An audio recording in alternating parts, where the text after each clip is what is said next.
Hi, everyone. Welcome To Be Revealed, live with Wendy Watson and our special guest today, Kristiana Karlin. And I want to thank you for showing up and listening to our interview today. My mission is to show our audience that there's an infinite number of ways to be able to define spirituality, and that is totally up to you on how you define that for yourself. It takes a lot of courage and vulnerability for our guests to share their stories on this show with the world. So I ask that you listen and attend with an open heart and an open mind and allow them a safe space to tell their story.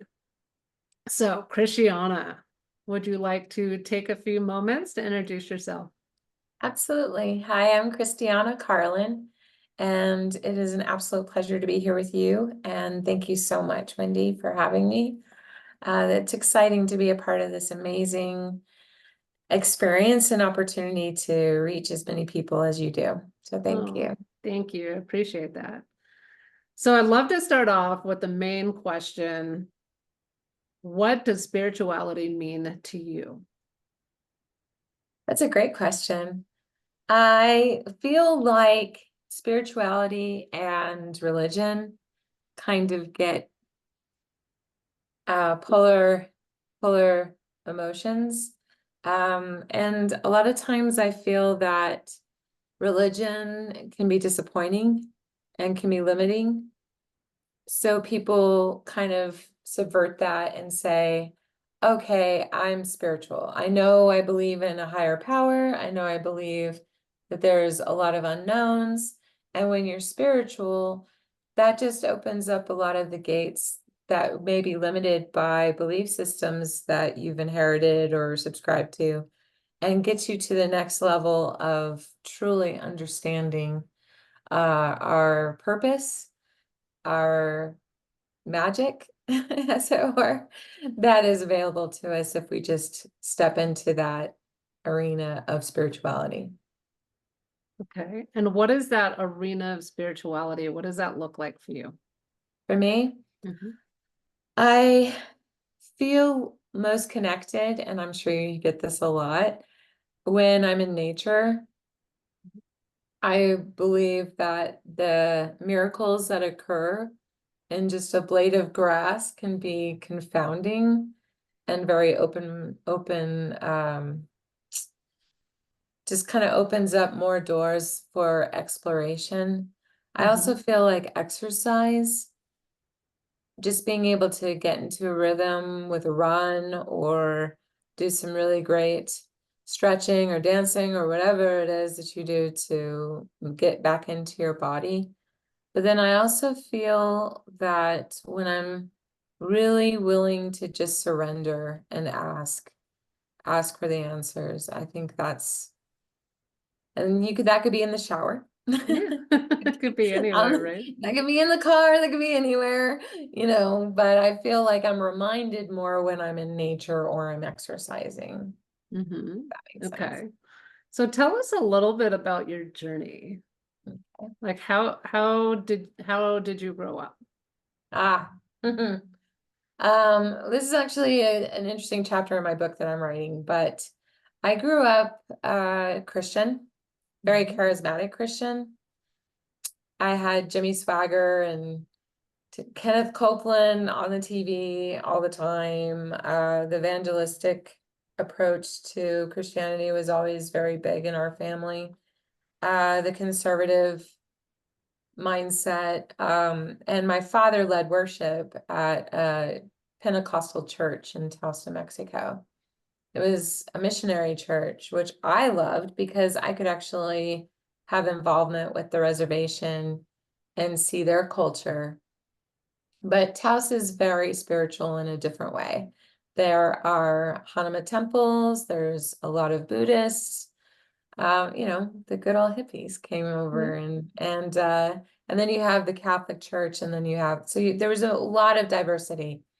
And I had a lot of friends in all of those different sects.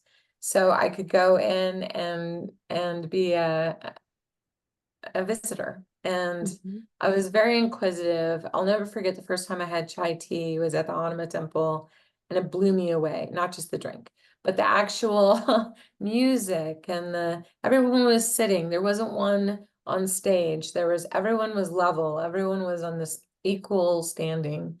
And it made me start to question what it is that I'd been told. And then of course, I asked a lot of questions in Bible school or Sunday school, and I got kicked out. You I asked, actually got kicked out of Sunday school. even with my standing. Yes. Even with your dad being the pastor. Yeah, yeah. I'm sure he loved that moment. Oh yeah, yeah, yeah, yeah. Well, I got a huge earful on the way home, that's for sure. Yeah. Um, and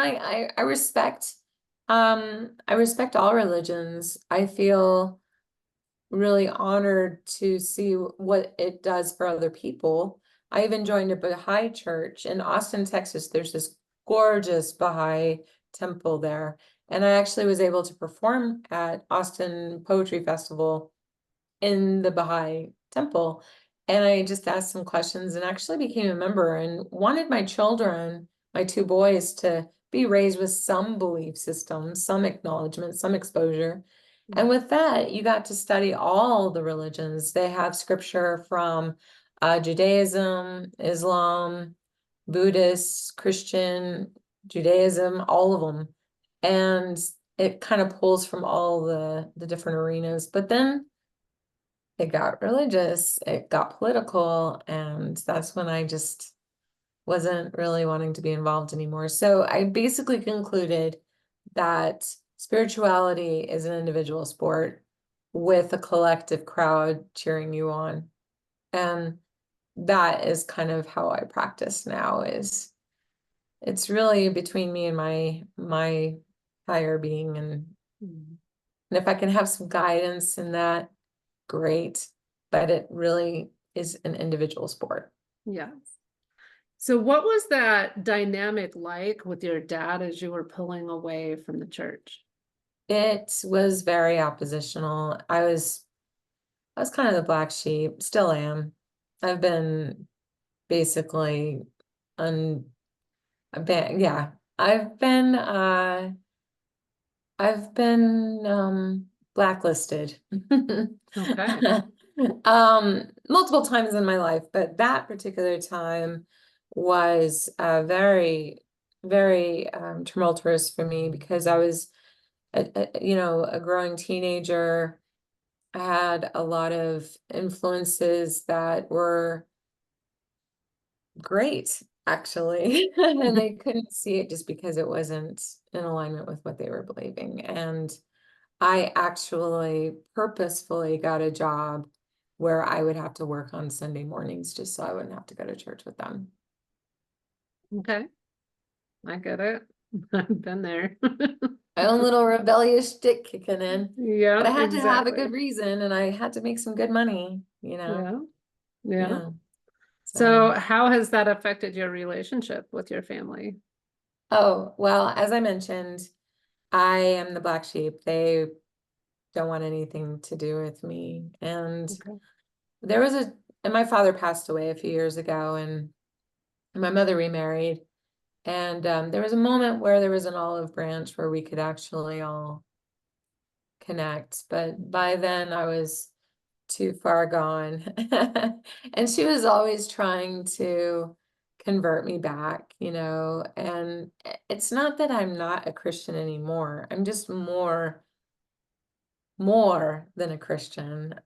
I don't know. And I just don't think she understood that I Yeah. can quote scripture and I can pray and I can claim victory under Jesus' name, but there's more now. There's just more. I get it. Yeah. Yeah, So and unfortunately, oh, I'm how have sorry, go you ahead. how have you used your spirituality and your beliefs to help you manage, overcome, come to terms with your familial relationships? Hmm. Well, I've always said this. I'm a very charmed person. I have a very charmed life, and I've always had surrogate parents. I even had a church mom and a church dad. And I've always been kind of adopted by my friends' parents or just people that I run into. So I've never been truly without that familial love and acceptance. Of course, it would be really great if it came from their original position. Um, but even growing up when things were just so difficult, I always had people just saying the smartest, kindest, most supportive things to me. So, and the grief was hard, but what I would do with that is I journal. I'm a writer. So my journal is my best friend, and I can just dump all over it. It doesn't talk back, which is really cool. And it also is a chronological order of my evolution, right? So I can Mhm. always go, crap, I'm in the real pits right now, but hey, at least I'm not in that pit anymore. I'm in this pit, and I got Yeah. out of that pit. How did I get out of that pit? And that's when I asked for the wisdom. You know, Mhm. show me ways that I've been successful. Show me ways that I've been strong. Show me ways that I've been brave. And how do you receive that? Is it in like a verbal message? Is it in like a visual message, or how do you receive? These are such great questions. Um, it comes in all different forms. I wish it was just like, Kristiana, you're doing great. Here's an episode to watch. You know, I would love that, wouldn't we all? Yeah. But sometimes it's kind of like I'll be walking my dog and I'll be listening to a podcast and that right message just comes up. Or I'm in the store and a song comes up. Or I meet someone like you and you see me and you hear me and you respect what I have to say, and you have something incredibly intuitive to say to me, and you do. And it's just these gifts are all around us. We just have to be aware, that's all. Yeah. You know, and really the truest form of expression, I think, of ultimate love comes from my sons. Like just before Mhm. this meeting, I was having some yogurt with him, and he said, you know, Mom, sometimes it takes too long, right? It feels like it takes so long to get where you want to go. But we all have to accept the fact that it takes as long as it takes. So what are you going to do while you're waiting for it to take as long as it takes? That's all that matters. Yep. It's I 21. love that. Wouldn't you just love to have that kind of wisdom at 21? Oh my God, yes. Please sign me up for that kind of wisdom I at know, 21. right? And I'm dusting my mud off my face. I'm like, all right, yeah, you're right. You're right. And he's like, and when in a history of your whole life have things not worked out? And I'm like, they've always worked out. And he's like, yeah, not like you planned though, right? And I'm like, not like I planned. Even better than you planned, right? I'm like, even better than I planned. Well, then keep going. Who's the parent? Who's the child there, right? Oh, make no mistake. I am a baby. I am a brand new soul. Like I still have the new car smell on. And, and this guy comes from the delivery room into my room, his birthday. And I looked right at him and I was like, holy crap, I'm going to learn a lot from this guy. And it's been that way ever since. I mean, he's just, yeah. Well, isn't that hopefully that's the plan, that the parent learns from the child as much as the child learns from the parent. They're just, what you're going to learn from each other are different, Right. Right. right? Like my oldest, he's a genius. So he sees everything in binary code. And I'm like, where are you coming from? But the wisdom's still, he's got to translate it for me, but the message is still there, you know, Yeah. but yeah. So So I know that when you separate, coming from my experience, yeah. from the tradition of how you were raised, whatever that is out there for you guys. Mm-hmm. And for those of us like you and I that are courageous enough to break away from that and carve our own path, Yeah. it's scary. Freaking It's amazing. lonely. Yeah. And it's a real test to our self-confidence and self-empowerment and self-assurance, self-leadership, all the things. What has your path looked like in that? And how has you creating your own path increased your self-confidence and your self-leadership and all self-awareness and all of those amazing things that we need to have to really own ourselves and be in our authenticity? Mm. Wow. You're good at asking questions. You are. Well, there was And a it's all time. intuitive, by the way. Oh, I love These it. aren't I my love it. questions. Yay, then you really are a master. So there was a time when it was my sophomore, junior year where I was basically homeless, for circumstances that were basically out of my control. I had to come up with my own resources, and it was scary. It was the scariest thing to not know where you're going to sleep that night and to not know when the next time you were going to eat. And so there was a lot of psychological things that came up of that, of this feeling of lack, this feeling of deprivation and victimhood. Oh, yeah, that was a big one.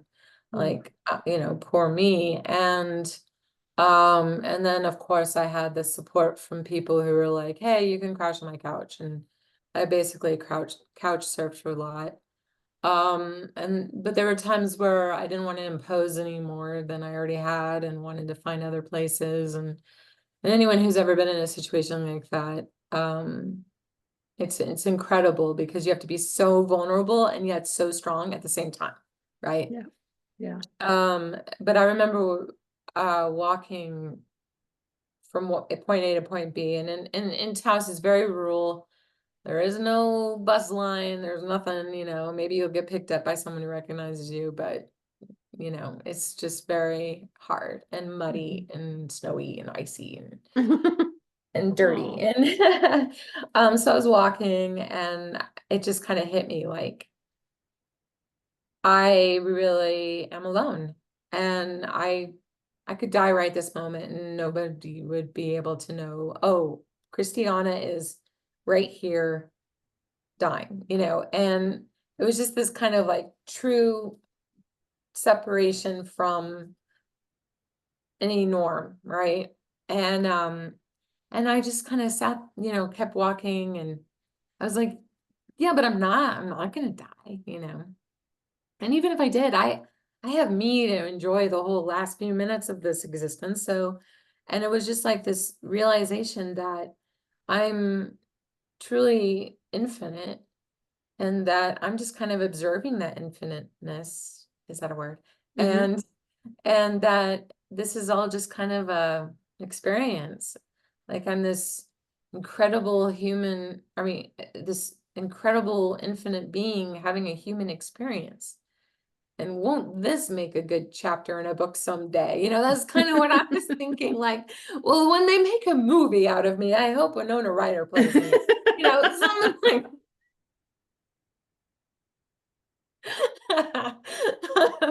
Well, hopefully she's Seriously. listening. Please, Winona, I love you. I cannot tell you.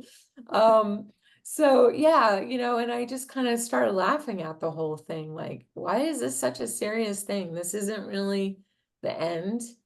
I don't know what's next, and then it really hit how loved I really am and how loving this universe really is. And that even in the most terrifying moments, there's still something that screams hope. And when you can shut off all the other noise and really hear that scream and really just latch onto it, then nothing else can really phase you. The abuse, the neglect, the negative talk, the domestication that ends up happening from that, right? Because after they're done abusing you, then you get to abuse yourself. Isn't that fun? Um, and just the whole realization of like, it's all kind of silly, guys. Come on, you know? And sometimes I forget. And that's why people like you and people like my sons and people that are really out to make a difference in this world are so important to remind us. It's really not a big freaking deal. It's just an experience. It's a subscription that will change. You know? Always evolving. Right, right. And that's a very optimistic view. And I will tell you, I didn't have it all the time, Right. but I would always revert back to the center, no matter what was rocking the boat. Okay. Now, would you say that that was one of the biggest lessons that you learned from that trial period? Yeah. And what other lessons do you feel like you've gained from that? Well, um, my therapist, yes, I went to therapy. I met a therapist when I was 13 years old. Went to my sixth grade teacher and I was like, "Your wife's a counselor, right?" And the teacher was like, "Yeah, why?" I said, "Does she see students?" And I put myself in that position. And the first day that she was there, she was very quiet. Just she was a good interview, like you. She just let me be my own self. And she stopped and she said, "Kristiana, you know what's so remarkable about you? Your your open heart. That's your greatest strength. And don't let anyone tell you it isn't." So even through all of that, I love. And I love openly, and I'm willing and vulnerable, and I'm not willing to change that. I'm not Good for willing to you. harden. I'm not willing to just have ill-gotten wishes for anyone else, you know. And one thing I will say recently was just coming to my knees and just kind of asking for answers, and I got a message, which is, "You're a beautiful child. And you're loved. You're my child, right? Well, Mhm. so are they. They're my children too." And it just kind of dissolved whatever anger I had or resentment, you know? That's beautiful. Because we're all children of the same spirit, essence, universe, God, whatever you want to call Absolutely. it. Yeah.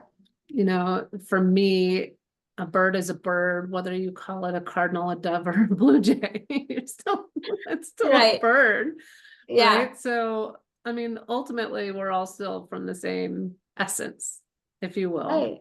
my Right. opinion.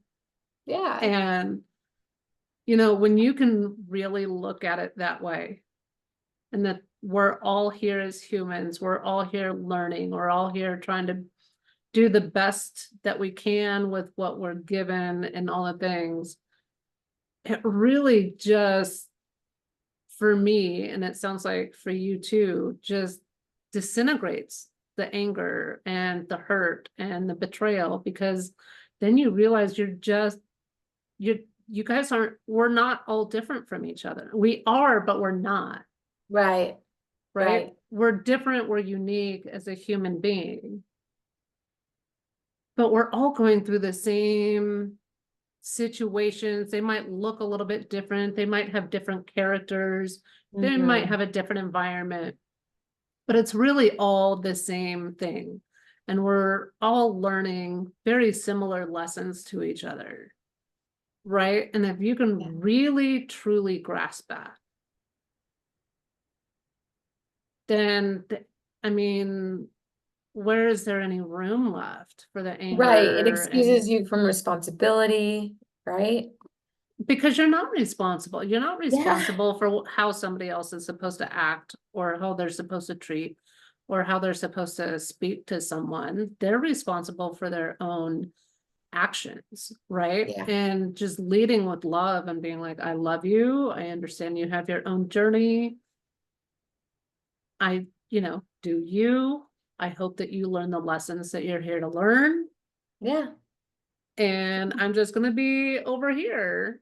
And I can choose my own distance, whether I want to be really close to you or really far away from you or somewhere in the middle. Exactly. I'm And still going to love you no matter from where I'm at.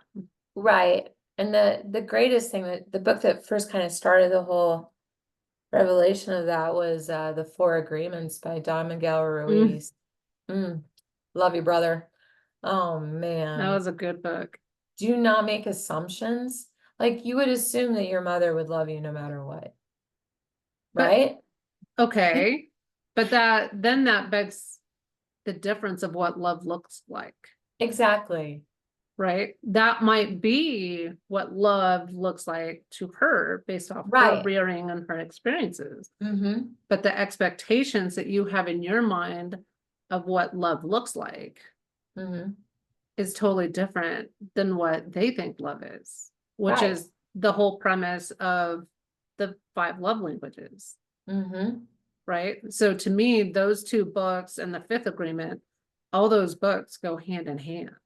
Oh, undoubtedly. And the mastery of love, I mean, what? It Yeah. was, yeah, it was a huge expansion. I'm so glad you know of him and you studied Yeah. him. That's Well, I great. mean, I read those books. Quite, it was surprisingly how easy it was for me to read the books. Mm-hmm.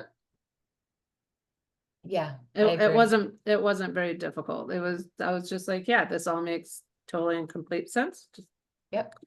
kept going. And so now I just use that vocabulary because people are familiar with that vocabulary. Mm-hmm. Right. So getting back to your journey. Yes, ma'am. Can you tell from Texas? What's that? Yes, ma'am. No, ma'am. um, how do you represent that with your kids, your Mm, spirituality and or their spirituality for that matter? yeah, that was tough. Um, I mean, we really wanted to be a member of a church because history proves that that's how communities are built, and that's how you have an alternative family, and it served us very well, and we loved the ministry, we loved it all. But I'll never forget, we were visiting a friend at the lake. She had a lake house out there, and we were visiting her, and they just kind of pulled it out. They said, we don't really believe in Jesus. Just like that. And I think they were really afraid that I would respond the way my parents responded when I didn't necessarily subscribe. And I was like, oh, that's awesome. And they were like, wait, time out. What? And I was like, no, I just wanted you to have that social experience. I wanted you to learn and grow and be able to be exposed to that, but I don't expect you to actually, drink the Kool-Aid, 100%. There's a lot of weird mysticism with it. It doesn't really explain a whole lot. They're like, we just didn't understand about the Jonah thing. Like, why? What? It just went on this bit. It's not logical, Mom. And we're logical people, and you're logical. And we all just kind of agreed to just like, well, I mean, and the mysticism has served a lot of people, clearly. But it just hasn't necessarily breached the fortress of logic for us. Totally cool. And I said, so what do you guys believe? And they're like, well, I mean, if I can believe in quantum physics, and if I can believe in other dimensions, even though I haven't been able to see them, and there has been slight evidence of certain mathematical equations, I can actually decipher them. Possibility is there. Yeah, you can guess which son that is. And I was like, okay, so you're open to possibility. And he's like, yeah. I'm like, Okay. that's the best kind of religion you could possibly have, bro. Like, that's it. That's all you need. And he's like, I like that. That makes sense. And of course, the other one's like, oh, yeah. I mean, the possibilities. I mean, think of it. You can actually stay a child with your imagination and your heart and the joy of your life throughout your whole life because you're not being conditioned or domesticated or confined. And I was like, exactly. And so we just kind of agreed to do that. Yeah. And, you know, especially with tapping coming into play, I did a lot of tapping with them. And then I would tap with my students, kind of a modified version, but I would do the neurotransmit release. And they were like, well, that's neurological, but there's also something else happening. We can't explain it, but it's happening, and that's good enough for us. So open to the possibility. Yeah, well, they experienced it for themselves and they could feel that something was happening, whether or not they Mhm. knew how to explain it, right? It's totally Exactly. different when you can feel it and you know that something's happening versus you don't feel it and you're just trying to take somebody's word. Right. Right. Yes. So I love Deepak Chopra's definition of religion versus spirituality in that religion is the community's relationship with God, and Mhm. spirituality is your own individual relationship with God. And I do feel like it's incredibly important, and it sounds like you do too, to have community, a community of like-minded people, right? Absolutely. Whether it's Catholicism or Christianity or Judaism or, Buddhism or whatever it is that you subscribe to. Right? It's important to have, or even if you're atheists, Mhm. right? It's important to have a community of like-minded people that support you, you can vent to, you can run ideas off of, all of those amazing things. So I know that it's important to find some sort of community. How have you found that community for yourself and your family? What does that look like? What challenge, I mean, obviously you went to one church or a few churches, not necessarily the best fit. And then, I kind of look at it like dating, like I know. Me it's too. totally like dating. You have to date the church and kind of figure out which one's the best fit, right? So Yeah. has that process look like for you? Have you found it? Are you still, I'm trying still to kind of develop hunting. that? Yeah, I was looking for some alternative faith, you know, Mhm. places, but there aren't really any locally near me. And then my girlfriend invited me to another church, and I loved the worship service. And you know, and I don't know about you, Wendy, but like there's still something about it where I feel kind of like a liar or Okay. you know, a false prophet. I don't know. There's all that dogma that was taught to us that if you don't go in 100%, then you're just a fraud, you know, and so there's a part of me that's still kind of wondering how that pans out, but it's not like someone's gonna scan me and go, oh, nope, she's not a true believer. You can't have cookies and milk here, you know. Um, but there's still that fear, you know, that somehow it's gonna Okay. slip like, oh, but I love the community. I'm still kind of looking. I found that as long as there's a message to uplift and not condemn, and there's a sense of unity, I can pretty much be a chameleon and just kind of blend in and be okay. But there's still that integrity conflict. If that Yeah. makes sense. So how do you manage that integrity conflict and that fear of being discovered? Well, this is the first time I've actually been open with anyone about it because I'm always Oh, afraid, like, thank you. thank you. Yeah. Especially your faith-based friends, they want to immediately put you in like, and you're a believer, right? And you're like, oh yeah, I'm a believer. Didn't ask what I believed, but sorry. No, it's okay. I don't want to, and I don't want to dismiss them or confuse them. Um, because I'm still confused. I mean, honestly, I just it's kind of like a subscription that they're just going to constantly want you to click the box on, and if you don't, there's a little bit of a barrier. And so I'm still kind of trying to figure that out. What have you experienced? Maybe you could advise. Yeah. Well, so in 2018, I got called to start going to church, and I was like, are you sure you're talking to the right person? And they're like, we're going to guide you on which church to go to. And so I started going to Unity of Phoenix because that's where I lived at the time. And while they are Christian based, it's Unitarian, right? Everybody's welcome. I bought, Buddhist karma cards there and oracle cards and,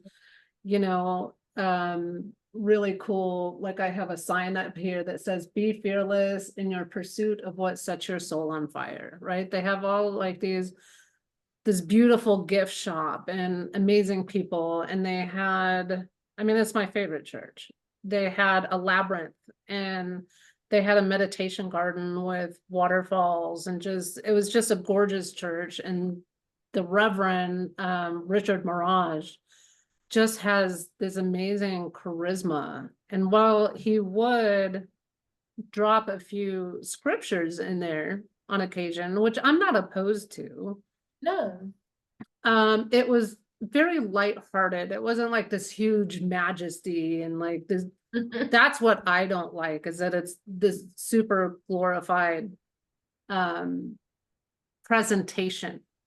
Right. It was very simple. It was all about love and find your relationship with God and, positive living and positive lifestyles and all that kind of stuff. So it really jived with me, and everybody there was super loving. And then I moved to Denver 4 years later and tried a few of the Unity churches, and they just don't have the same feel. And so one of my friends, he's Kent Sauls, he's been a guest on my show. He's, full on Christian, full believer. God bless him, that's his thing. And I've been to his church a few times, and I love going because I love feeling that massive amount of love from that amount of people. Yeah. And I love hearing the positive messages and that kind of thing. So even if their reverend doesn't say it the way that I need to hear it, I will change the words in my mind to hear it, to hear his message the way I need to hear it, so that it's digestible and I get the information that I need to get. And so when Kent and I would go, it was all in love, like we're there to be in church and to hear whatever message that we need to hear in our own individual way. So we would just sit there and do our thing, and we would be cordial, be friends in between, and we would meet people and say hi to people. But, it's all about what message, when I go to church, it's all about, okay, what message am I listening for that you're telling me that I need to hear, and how do I need to hear it, right? Because he may say it differently than how I need to hear it. So I will do that in my own mind so that I get the message that I need to get. But at the same time, like, I love sitting there just feeling the love and the energy from 100, 200, 300 people. Yeah. That's really why I go to any church. Yeah, I like it. Well, and not only that, the sun theme is like right in my face. I'm like, okay. I love that. And I agree. I think that's why the worship service meant so much, because it was just glorifying love. And, and if I remember one of my atheist friends is like, well, if you substitute the word God for love, then, oh, that's cool. And that's what he did in his mind. So it's similar Right. to what you do, and the feeling, and then also Mhm. the community outreach, especially with the prison systems and the feeding the homeless and supplying things like that. And supplying Uh, school supplies and, mhm. doing women's retreats or men's retreats and, really building those communities and that sense of community. Right, right. Right. That's really important to me. Yeah. But I think the key takeaway for our audience in this section of the show is just what message should you be listening for and how do you need to hear it? So even, whatever church or spiritual center or mosque or, whatever campus, let's call it, that you check out, that you try, whether you're a visitor or a regular, how do you need to hear that? What benefit can you get out of it? Because I will Mm, tell you, like, there are some churches, like I left in the second song because I felt incredibly uncomfortable. mm. Are you what is your level of comfortability in that facility? Can you feel the love and that massive amount of love? Because I really think that's really what it comes for me. That's what it really comes down No, to. I agree. I agree. And how how ushers treat mothers with small children, or how people treat each other, Hmm. um, and the banter that's in the lobby, and how Yeah. ushers welcome you in. And how even And the other members, how yeah. do they greet you? How do they welcome you in? And that's what I mean, Mm, like, do you feel the love? Or mm. do you just feel like you're another member? Or do you feel like you're prey and they're just, if they want to get you in, r- Right, you right. know, They do like, conveniently strategize their membership booth where you have to like literally walk by it before you get into mhm. And the can yeah. you go and know that, adjust the message in your Mm, mind to how you need to hear it yeah. Wow. versus just taking the words at face value. Yeah. I mean, it's a very arduous task, especially if you're trying to be diligent. Yeah, and maybe that's why I haven't gone recently, is because And I that's just am okay. exhausted. It's like I was trying to tell my friend, 'cause she was like, "You want to come with me again?" And I'm like, "I'm exhausted." And she's like, "Well, that's how I fill my cup." And I'm like, I felt a pain of jealousy. I was really jealous of her that she would feel refreshed after that. Because to me, it was just another it was just another way for my brain to have to like compensate. And I don't want my brain activated at all when I'm at church. I want my heart activated. Yeah. It sounds like you're still on the search. Yeah, you're right. Ugh, I go out there and date some more. And sometimes we need to take a break from dating. Oh, I'm in it now, girl. I love it. I'm like, I can wear my mismatched socks and trumps around in my sweatpants. Don't worry. Exactly. Which brings up another great question. Like, how do you Mm. incorporate spirituality into dating? Oof. Well, and this is something that Parker, my younger son, actually said too. He's like, instead of being so proactive, no, wait, how do you say it? Instead of being so reactive, how about trying to be proactive? And and that doesn't just go with spirituality, but with everything else. But Mhm. really getting to the nitty-gritty right off the bat. Like, where are you with this whole spirituality thing? And just kind of really getting a nailed down answer.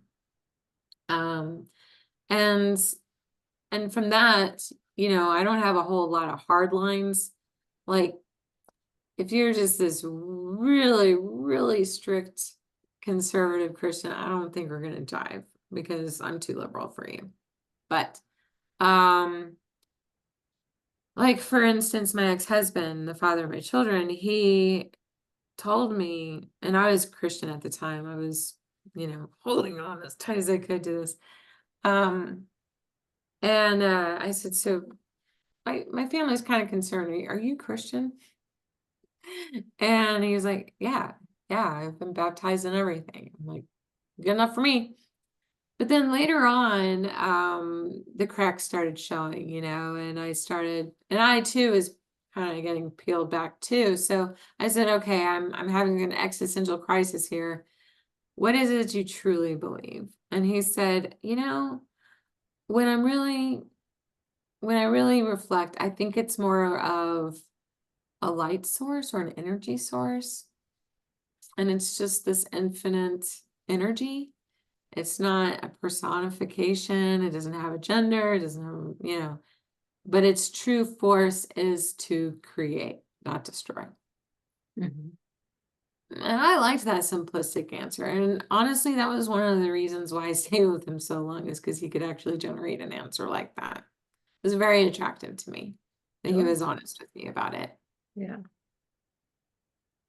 Yeah. So how do you incorporate that into your dating now? Oh, well, I don't know. I mean, I'm not really dating right now. That's fair. If I Okay. were to take an imaginary date and, I believe that there are, gaseous ghosts guiding our every whim, like, okay, you believe that, bro. Like, I don't know. I mean, it depends on how involved I get in his life before it really became, Yeah. A topic. yeah. Yeah. I get it. Okay. Mm. So are there any final few words that you would like to leave our audience with? Any insightful key takeaways that you think might be important for somebody to hear? Yeah. Um, hmm. I know that this is something that I would want to hear, if that Okay. helps. Yeah.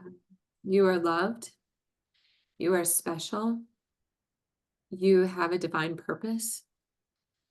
And you can have it all.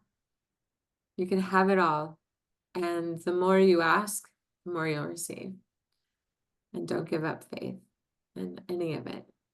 And one day, maybe in another lifetime or in another experience, you'll look back at this and it'll be a really great sitcom to review.